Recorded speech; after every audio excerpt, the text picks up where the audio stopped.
Welcome to PJ education. UG TRB exam ஃபிசிக்ஸுக்கான reference book தான் இந்த வீடியோவில் நம்ம பார்க்க போகிறோம். இந்த யூஜிடிஆர்பி எக்ஸாமுக்கு டோட்டலாக 180 கொஸ்டின்ஸ் இருக்கும். ஸோ 30 கொஸ்டின்ஸ் பார்த்தோன்னா தமிழ் எலிஜிபிலிட்டி டெஸ்ட்டுக்கு இருக்கும். ரிமைனிங் 150 கொஸ்டின்ஸுக்குமே உங்கள் மேஜர் பேப்பரில் இருந்து தான் ஃபுல் கொஸ்டின்ஸுமே வரும். சைக்காலஜி இருக்காது, ஜிகே இருக்காது, ஒன்லி மேஜர் மட்டும்தான் இருக்கும். அப்போ அந்த 10 யூனிட்ஸில் இருந்துமே வந்து கொஸ்டின்ஸ் வரும். 10 யூனிட்ஸில் இருந்துமே ஒரு 15 கொஸ்டின்ஸ் அப்படி வரும். ஈச் யூனிட்லேருந்து 15 கொஸ்டின்ஸ் வரும். ஸோ டோட்டலாக 150 கொஸ்டின்ஸ் இருக்குது. இந்த 150 கொஸ்டின்ஸுமே ஃபுல்லாக மேஜர் இருக்கிறதுனால அப்போ நம்ம என்ன பண்ணணும், இந்த 10 யூனிட்ஸுமே வந்து நம்ம தரோவாக படிச்சுக்கிறது ரொம்ப ரொம்ப இம்பார்ட்டன்ட். ஸோ நம்ம கான்செப்ட் வைஸு, ப்ராப்ளம் வைஸு எல்லாமே வந்து நம்ம தரோவாக படிக்கிறது ரொம்ப ரொம்ப இம்பார்ட்டண்ட்டாக இருக்குது. இங்கே நம்ம என்ன பார்க்க போகிறோன்னா, அந்த 10 யூனிட்ஸ்க்கு உண்டான ரெஃபரன்ஸ் புக்கு தான் நம்ம பார்க்க போகிறோம். ஃபர்ஸ்ட் யூனிட் என்ன, மெக்கானிக்ஸ். ஸோ மெக்கானிக்ஸுக்கு பார்த்தோன்னா மெக்கானிக்ஸ் டிஎஸ் மாத்து ஒரு புக்கு இருக்குது, அது நல்லாயிருக்கு. அதுக்கு அடுத்தது properties of matter R Murugesan. இந்த புக்கில் வந்து மெக்கானிக்ஸ் ரிலேட்டடான டாபிக்ஸும் இருக்குது. அப்புறம் properties of matter 3rd unit இருக்கு இல்லையா, அதோட டாபிக்ஸும் இருக்குது. அதுக்கு அடுத்தது என்ன, mechanics and electrodynamics Brijlal and Subramaniam Jeeva Seshan. இந்த மெக்கானிக்ஸ் அண்ட் எலக்ட்ரோ டைனமிக்ஸ் புக்கில் ஸோ மெக்கானிக்ஸ் டாபிக்ஸும் இருக்குது.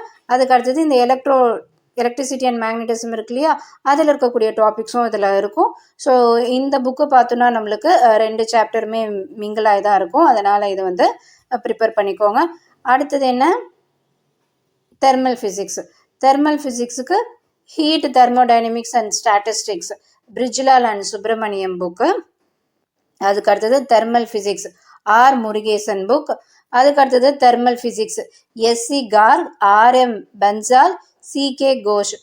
இந்த புக்கில் பார்த்தோன்னா நிறைய வந்து எம்சிக்யூ கொஸ்டின்ஸ் எல்லாம் நிறைய கொடுத்துருப்பான். இது வந்து உங்களுக்கு ரொம்பவுமே வந்து யூஸ்ஃபுல்லாக இருக்கும். ஸோ அதனால் என்ன பண்ணணும்னா, நம்ம அந்த எம்சிக்யூ கொஸ்டின்ஸ் எல்லாம் நல்லா ப்ரிப்பேர் பண்ணிக்கோங்க. அடுத்தது properties of matter and acoustics. என்ன book, properties of matter and acoustic R Murugesan, Kiruthiga Sivaprasad. So இவங்க 2 பேரும் எழுதின புக்கு தான் இது. அதுக்கு அடுத்தது elements of properties of matter. இந்த புக்கு நல்லா டீட்டெயிலாக இருக்கும். அதுக்கு அடுத்தது electricity and magnetism. So electricity and மேக்னட்டிசம்க்கு electricity and magnetism R Murugesan book. அடுத்தது electricity and magnetism K Tiwari book. அடுத்தது electromagnetic theory and electrodynamics பார்த்தோன்னா சத்ய பிரகாஷ் புக். இதெல்லாம் பிஜிடிஆர்பி எக்ஸாமுக்குமே இந்த புக்ஸ் எல்லாம் வந்து யூஸ்ஃபுல்லாக இருக்கும். அட்டாமிக் அண்ட் நியூக்ளியர் ஃபிசிக்ஸுக்கு பார்க்கலாம். Modern physics R Murugesan. இந்த modern physics R Murugesan book இருக்கு இல்லையா, இதில் வந்து நிறைய சாப்டர் இதில் கவர் ஆகிருக்கும். அதே மாதிரி நிறைய டெக்ஸ்ட் புக்கில் அந்த பேக் சைடில் பார்த்தோன்னா எம்சிக்யூ கொஸ்டின்ஸ் எல்லாம் நிறைய கொடுத்துருப்பாங்க. அதெல்லாம் நல்லா தரவாக ப்ரிப்பேர் பண்ணிக்கோங்க. ப்ராப்ளம்ஸும் வந்து கொடுத்துருப்பாங்க. ஸோ நிறைய சாப்டர்ஸ் வந்து இந்த மாடர்ன் ஃபிசிக்ஸ் புக்கில் வந்து கவர் ஆகும். அடுத்தது atomic and nuclear physics book Brijlal and Subramaniam. So இதில் அட்டாமிக் ஃபிசிக்ஸும் இருக்கும், நியூக்ளியர் ஃபிசிக்ஸும் இருக்கும். அடுத்தது quantum mechanics and relativity advanced quantum mechanics Satyaprakash book நல்லாவே இருக்கும். அடுத்தது குவாண்டம் மெக்கானிக்ஸ் அருள் தாஸ். இது ரொம்பவுமே வந்து ஈஸியாகவும் இருக்கும். அடுத்தது solid state physics. Solid state ஃபிசிக்ஸுக்கு எஸ்ஓ பிள்ளை, இதுதான் வந்து ஸ்டாண்டர்டான புக்கு, எஸ்ஓ பிள்ளை புக்கு. அடுத்தது இதில் வந்து மாடர்ன் ஃபிசிக்ஸும் நம்ம ப்ரிப்பேர் பண்ணிக்கலாம், ஆர் முருகேசனோட book. Next optics and spectroscopy. Optics and ஸ்பெக்ட்ரோஸ்கோபிக்கு ஆர் முருகேசனும் ஆப்டிக்ஸ் பிரிஜ்லால் அண்ட் சுப்பிரமணியம் இந்த 2 புக்குமே ரொம்பவுமே யூஸ்ஃபுல்லாக இருக்கும். ஓரளவுக்கு வந்து ஈஸியாகவுமே வந்து நம்மளுக்கு அண்டர்ஸ்டாண்ட் பண்ணிக்கிற மாதிரி இருக்கும். அடுத்தது எலக்ட்ரிக்கல் சர்க்கியூட்ஸ் அண்ட் எலக்ட்ரானிக்ஸ். இது principle of electronics V K Mehta book. இந்த புக்கு பார்த்தோன்னா இதுலேயும் வந்து எம்சிக்யூஸ் எல்லாம் நிறையா இருக்கும். அதுக்கு அடுத்தது நிறைய ப்ராப்ளம்ஸ் இதெல்லாம் வந்து நல்லா வந்து ஒர்க் அவுட் பண்ணலாம். அடுத்தது என்ன book, fundamental principles of electronics B Ghosh book.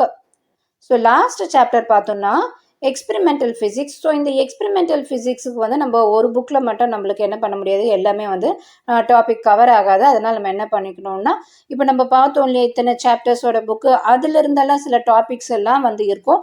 அதனால் நம்ம என்ன பண்ணோம்னா டாபிக் வைஸாக வந்து எங்கே இருக்குதுன்னு பார்த்து பார்த்து படிக்க வேண்டியதாக இருக்கும்.